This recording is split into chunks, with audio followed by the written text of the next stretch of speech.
Mr. Transformers 96 here with another ranking video. This time I'm going to be ranking the Mattel DC Multiverse Aquaman series Trench Warrior Collect to Connect figure wave. So yeah, overall very excited to get this wave. I found them all at Walmart. I just purchased them all. I was really looking for Black Manta, but I kind of knew that I wanted to get them all to build the Trench Warrior eventually. But I found them all at Walmart and they were already a little discounted at like $18.84. Like that's how much Walmart charges for them. So I was like, you know what? Screw it. I'm not going to wait to get a couple bucks off of each of these. I'd rather just get the whole wave and build them now.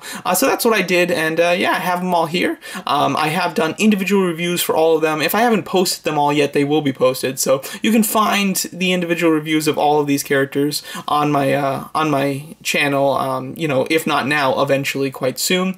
I will say that the Trench Warrior, usually with this type of ranking video, I don't include the Build-A-Figure. However, I'm absolutely going to include the Build-A-Figure this time because he's very much on par with the wave. If the Build-A-Figure is like really big and like really extravagant or something, then I won't include them. But with this Build-A-Figure, he's the same size. He's on par with all the other figures. So I'm absolutely going to include him in this ranking video. So I'm going to be ranking all 5 of these characters: the Trench Warrior, Ocean Master, Aquaman, Mira, and Black Manta.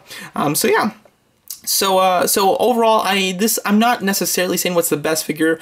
There is some personal preference put into this list. However, obviously, better figures are going to get better ranking, and of course, I'll explain why they get the ranking that they get. Overall, though, it's a nice wave in general, so there aren't any hugely disappointing figures in this wave, I must say. So I did have to nitpick a little bit to rank them. But yeah, let's get started on it with my least favorite figure of the wave.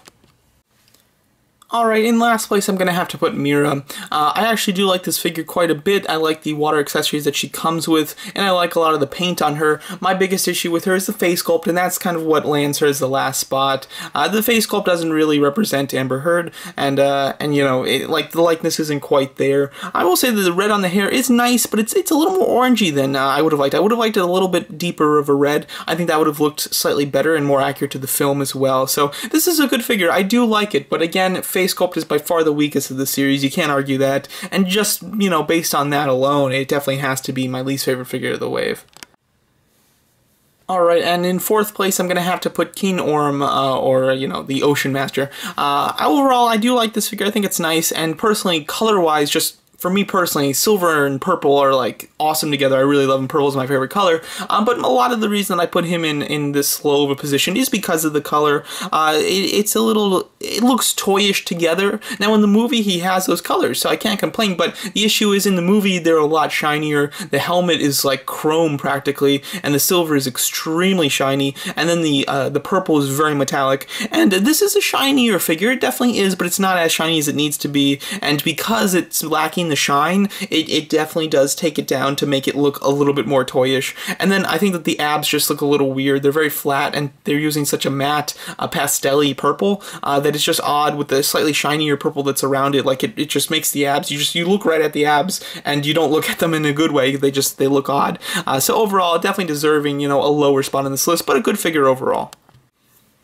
Gonna have to give that 3rd place to Black Manta. Now this one I struggled with. I struggled with to put him in 3rd or 2nd place. And the reason I struggled with it is because figure-wise himself, I know that he deserves 3rd, but character-wise he deserves 2nd or even maybe 1st just for me personally, just because I'm a big fan of this character. I love the design of this character in the movie, and the figure is good. But I can't forgive some of the awkward proportions on him, particularly the thighs, where he has these like little thighs up here that just bulk up so much at the bottom. He just looks a little ridiculous, and then his blades, his side blade is too small as well. So you know, I knew that he deserved number 3, but character-wise, maybe want to put him higher. However, I can't forgive some of those proportion issues. They're definitely, they stand out way too much, and they're an eyesore, unfortunately. But overall, I do really like the figure.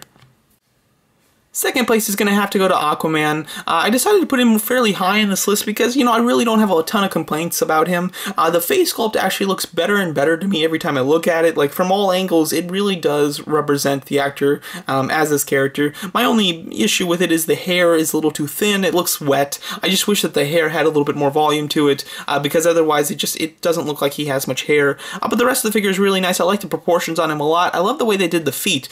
Sometimes with Mattel figures, the feet can look look a little too rounded, and Ocean Master kind of has that problem a little bit. But with Aquaman here, the feet look really good. They look solid. They look like they fit with the figure. And overall, I do like the colors quite a bit. Definitely deserving the silver spot on this list.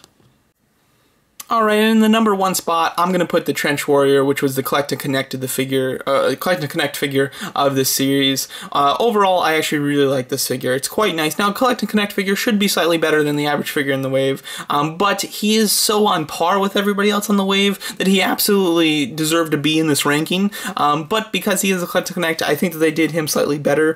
First of all, his range of articulation is better in most cases. The fact that he has the articulated jaw is really cool, and then his wrists have great articulation, and considering he has such extravagant, really expressive hands, the wrists really help you amplify the poses that you can put him in. I absolutely love the paint, the way that it's been applied, and the sculpt of the figure in general I think is absolutely wonderful. They really nailed the look of this character in the film from every image that I've seen, and I like the depth of the paint. There's a lot of shadowing going on, there's washes going on, it's just, there's a lot going on there paint-wise, which really helps amplify the figure and does put it on top of some of the others. So I definitely think the Trench Warrior Collect to Connect figure deserves to be the best figure of this wave. So overall, I really enjoyed this wave in general. As you can see, I was able to rank them, of course, but they're all very much on par with each other. A lot of those spots could be interchangeable. I really had to nitpick and find one specific element that allowed me to position them where I did, whether it's a face sculpt, an odd proportion, or a paint app. So I basically had to really nitpick when it comes to this list, and overall, I think it's a great assortment of figures. I absolutely would recommend any of these, and I would recommend buying the entire wave for the build figure. It's not that huge of a commitment either, considering there's only 4 figures in this wave, and character-wise, they really just nailed everything that they need to. They gave you the hero, the love interest, the arch nemesis, they gave you the secondary villain, and then they gave you a cool a monster character. So overall, this is a really solid wave. I would consider this one of the, if not the best, Mattel Multiverse lines. Personally, I don't collect a whole lot of Mattel, usually just with movies, sometimes comics, but not often. So when it comes to the movie lines, I would say that this is the best series, in my opinion. Just for me personally, this is the best series that we have so far, and the characters in it are really great. Now, the only thing that needs to happen is the movie needs to be great, and then this will really go down as a fantastic line. So overall, would absolutely recommend any of these, and yeah, let me know what you guys think of how I rank them, and I'd love to hear your guys' ranking down in the comments, and thanks so much for watching.